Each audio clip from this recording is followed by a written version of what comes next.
Hi, this is Dennis with Second Chance Tackle. Today we're going to be working on a Ryobi reel from the 1990s. It's the Silver Cloud. Its brand is SX2m. If you have one of these, follow along. We'll show you what it's made of and how to tune it up. If you see one of these at a garage sale, you were wondering what it's made of, you'll see. This one's got a little loose handle at the moment. Let's see if we can't tighten that up. There you go. And it's a basic reel of the times, 1990s. Ryobi stopped distributing in the U.S. around that time. They sold their product line to Berkeley and stopped U.S. distribution. They continued distribution in Japan. I believe their brand over there is fin-tek, as well as Europe, where that same brand is sold. And they got out of the U.S. domestic market. And yes, it's the same company that makes the power tools and garden equipment, etc. So let's just take this apart, show you what it's all about. If you have one, we'll show you how to tune it up. If you don't have one, you're wondering about it, you see it at a garage sale, you'll know whether you want to pick it up or not. Spool is removed by removing the drag knob tensioner. And we can take the side plate screw out here, which is going to hold the handle. And we can pull the handle. And you'll notice a couple of things. I have a protective glove on my hand. I also have a parts tray where I put all the pieces and parts that come off the reel. This would have been a low-end introductory type of a reel. Has no ball bearings. I don't even believe it has bushings. I believe that the side plate holes are just what hold the main axle here. And the reel was about a 30 size reel, which would be fresh or inshore ocean. It was made in Taiwan, and as I mentioned, it's a pretty elementary design. Well, let's get underneath and see. I'm going to think that this design is similar to what we used to see in the Abu Cardinal line, the entry-level pieces with the cross-wind arm and so on. But let's just open it up. One of the things I like to do is I take the case off, is just flip the switch over so that the anti-reverse is not engaged. That way when I go to reinstall, I have it properly set.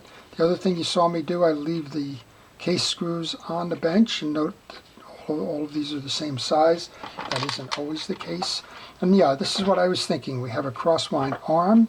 We have an axle shaft that's connected with a pin. That pin on the back end runs in a channel to keep this thing running true.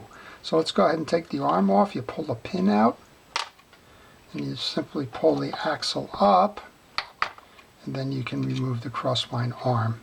Now there is a washer on here that crosswind arm goes behind at that time. Then we should be able to remove the main gear.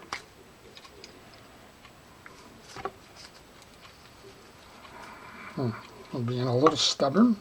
There you go. Main gear, and as I noted, there's no bushing in this reel. Both sides of the case serve as a bushing. Obviously, if that wears over time, you're just going to have sloppy play.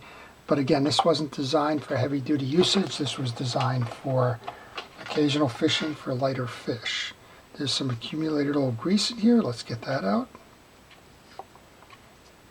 And then it's very simple to tune it up. Now, if you wanted to remove the rotor for whatever reason, there's a U-clip up here. I'll pull that out to show you. That's your U-clip. And then your whole top just pulls right out. That's your assembly. Now there's nothing going on underneath there, so you don't need to. Again, there's no burring or bushing up top. It's simply the pressed hole in the case. But if you wanted to clean that or something, you could do just what I did there by removing that clip. Just going to go ahead and put that clip back in. And these, you rarely see these come into my shop for service. Only because the reel isn't worth the cost of the service, quite honestly. But if it's performing well, if you're interested in it, if you have one, by all means take care of it. Go ahead and do what we're doing here, which is to grease the pinion gear, to grease the two sides.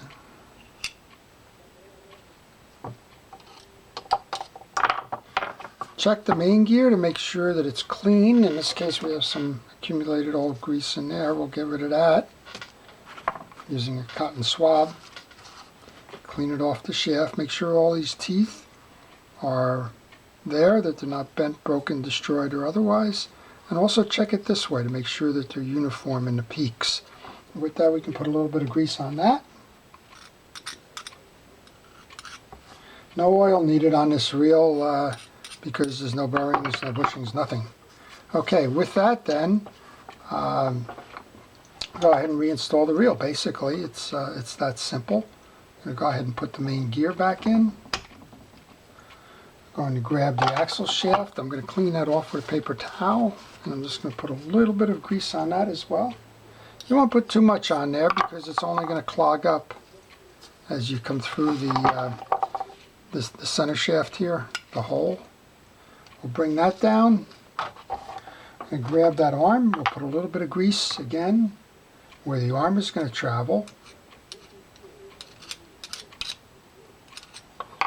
We can put the arm in.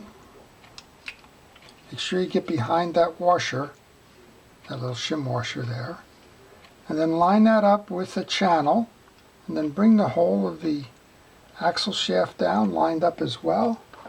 Get the pin, you want to go through the hole in the axle, and through the hole on the other side, and into the shaft. And now we just came undone there, but that's okay, we just got redone.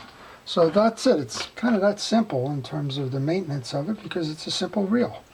I'm just going to put a little bit more grease there on the channel where that will be working.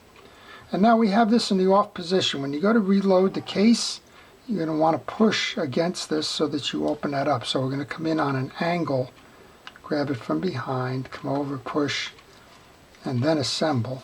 And you test right away. Don't go putting any screws in. Test. Flip the switch to the on position, rotate, and make sure that you have that anti-reverse before you sew up the reel. So we do have that anti-reverse. We'll go ahead and put the 3 screws in.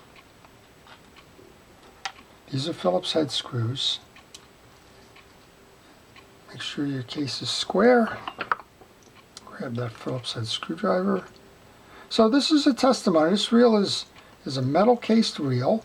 It's simplistic in design. It's meant for freshwater or smaller saltwater species.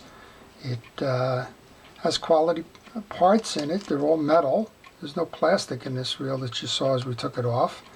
Downsides being no bushings or bearings, but this is not. This hasn't been heavily used where you would have wore out the case, which is holding the main gear, or the top rotor section, which is holding the pinion gear. So we're okay with all of that. The overall look of the reel is nice. It's attractive. Like I said, it often gets confused with the Daiwa reels. And for a price paid, you should, if you're at a garage sale or something, you probably see it for just a couple of dollars. It won't. It's not an expensive reel, but it's one that will certainly provide plenty of fishing time if you just do simple things like clean it, which is what we did here. We cleaned it, we lubed it up, we've reinstalled, and we're not even going to service the drags on this. This reel hasn't been, well, here we go, we'll knock them out anyway. So these drags just come out of the top here.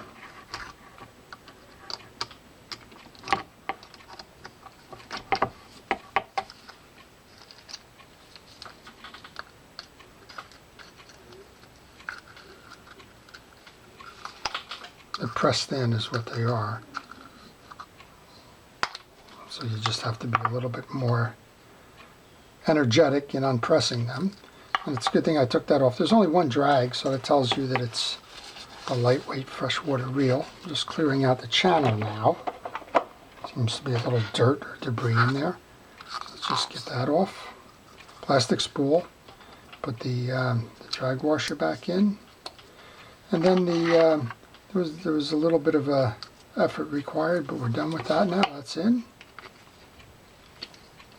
Just want to press it down. Drag adjuster knob on. Just tighten it down. Make sure that it holds. Yep, holding. And here we go. There it is.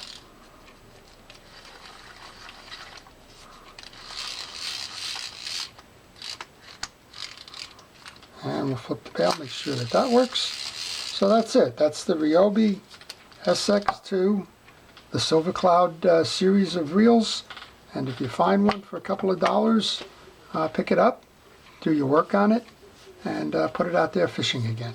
So this is Dennis with Second Chance Tackle. I hope you've enjoyed it. If you have, please like it and subscribe. Thank you for viewing.